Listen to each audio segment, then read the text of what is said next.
네, 안녕하십니까. 저는 동아인터내셔널의 강태동 전무이사입니다. 먼저 오늘 이렇게 간단히 말씀 해주신 정태근 의원을 비롯한 여러 위원들과 관계자 여러분께 감사를 드리겠습니다. 네, 제가 지금 많이 시간이 경과했기 때문에요.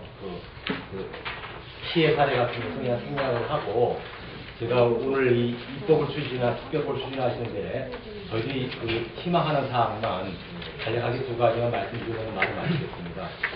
뒤편을 봐주시면은 특별법에 담아주었다는 내용을 좀 말씀드리겠습니다. 저희들도 키코 피해 기업 못지않게 환변동 보험에 가입을 해가지고 처음에 저희들도 필리핀이나 베트남에서 여성복을 만들어가지고 미국에 전량 수출하고 했답니다. 연간 한 5천만 불을 하고 있습니다만 국내에서 생산기지를 갖다가 외국으로 옮기면서 거의 대부분의 금액들이 달러로 결제가 됩니다. 원단을 구매한다거나 가공임 주는 게 다 달러로 하고 있고 원화로 되는 것은 한 20% 정도밖에 안 되기 때문에 얼마 되지 않는 금액이 환해지 대상 금액인데 처음에는 그렇게 해왔습니다. 그런 것이 앞에서 말씀드렸듯이 환율이 한 800원대로 내려간다는 그러한 계속 언론이 보도되면서 우리 중소기업과 같이 그런 환에 대한 전문가가 없는 그런 기업에서는 사실은 은행에서나 금융기관에서 공유하는 것에 의존해가지고 환해칭하는 정도밖에 실력이 없습니다. 연구소 발표되고 신문상 보는 것 정도겠지. 그러다 보니까 처음에 저희들이 포지션 거래, 환전하는 정도 범위 내에서만 환해질 하다가 이것이 계약 환율이 930원대 했던 것이 900만 원 내려간다고 해서 했는데 950원, 1000원이 올라가니까 중간에 물타기가 들어간 겁니다. 소위 말해서. 그러다 보니까 저희가 5천만 불 하는 회사인데 나중에는 6,350만 불까지 환해질을 하게 돼서 한 몇 달 사이에 125억 원이라는 환손실 피해를 주는 기업입니다. 물론 환변동 보험에 가입을 하고 했던 것은 저희들 100% 잘못입니다만 이렇게 앞에서도 말씀드린 것처럼 중소기업이라는 데가 그러한 환에 대한 전문가들도 없고 거기에 대한 지식도 없는 또 정보 취득하는 경로도 상대적으로 취약한 중소기업이 그렇게 할 수밖에 오버헤지를 할 수밖에 이렇게 만들어준 제도적인 장치에 대해서는 저희들도 상당한 억울함을 느끼고 있는 기업이기도 합니다.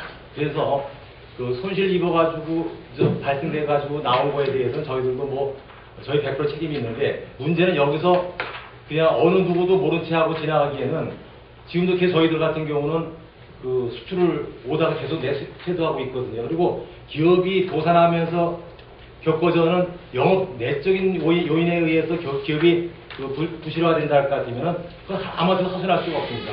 그러나 기업 외적인 요인들 또 이렇게 어느 누구도 환율 사태를 예측하지 못했던 연구기관이나 정부조차도 예측하지 못했던 그러한 미중의 사태에 대해서는 중소기업이 살아날 수 있게끔 제도적으로도 하든가 정부에서도 같이 좀 책임을 져주셔야 될 그런 부분이 있지 않을까 하는 생각에서 저는 자금 지원 부분에 대해서는 지금 입법이 추진되는 걸로 알고 있기 때문에 자금 외적인 것 두 가지만 말씀드리고자 합니다. 아시겠습니다만 지금 앞에 분들도 마찬가지입니다. 이렇게 키코 손실이라든가 환변동보험에 가입을 해가지고 손실을 입게 되면요.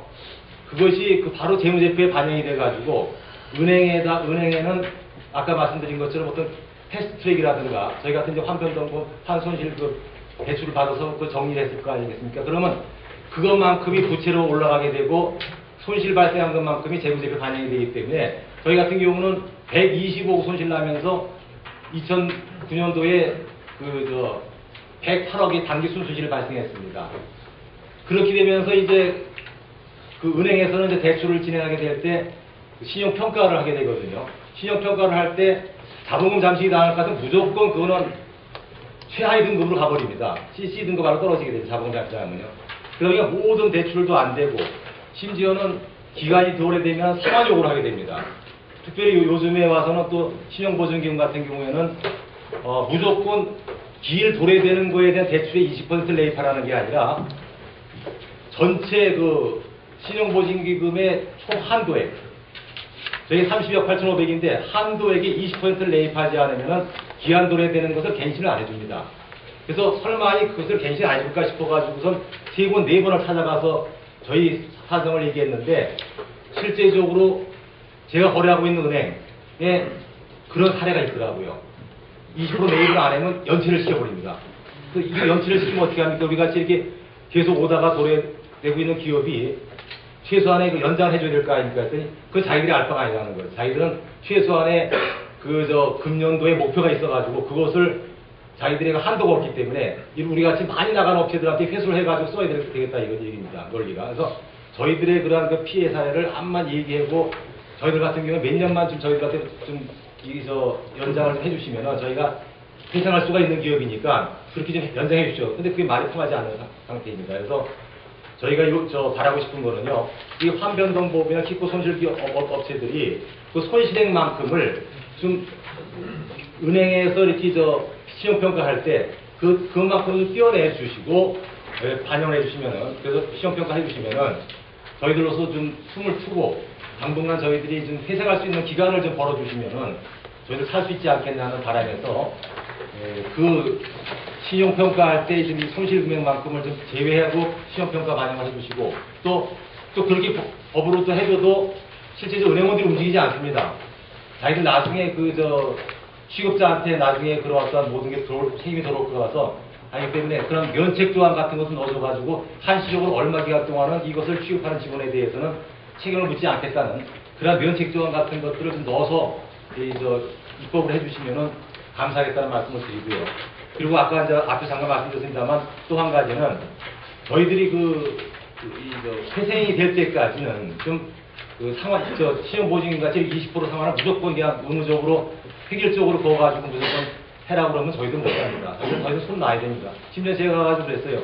이렇게 회수 요구할 것 같으면은 저희 당장 오늘 문을 닫습니다. 근데 그 자기는 알 바가 아니라는 거예요. 자기는 무조건 목표를 채워가지고 다른 데다가 당신같이 많이 나가는 회사한테 뺏어가지고 다른 데다가 우리 해줘야 되기 때문에 그런 부분들은 자기들은 알 바가 아니라는 무조건 회수하라는 거죠. 그래서 이런 부분들을 당분간 얼마 동안만 해도 좀 상환 유예를 좀 해주시는 실질적으로 우리 피부에 와닿아서 기업이 회생할 수 있는 그런 것들이 좀 되시면 하는 마음에서 제가 두 가지만 말씀드리겠습니다. 이렇게 두서없이 말씀 죄송합니다.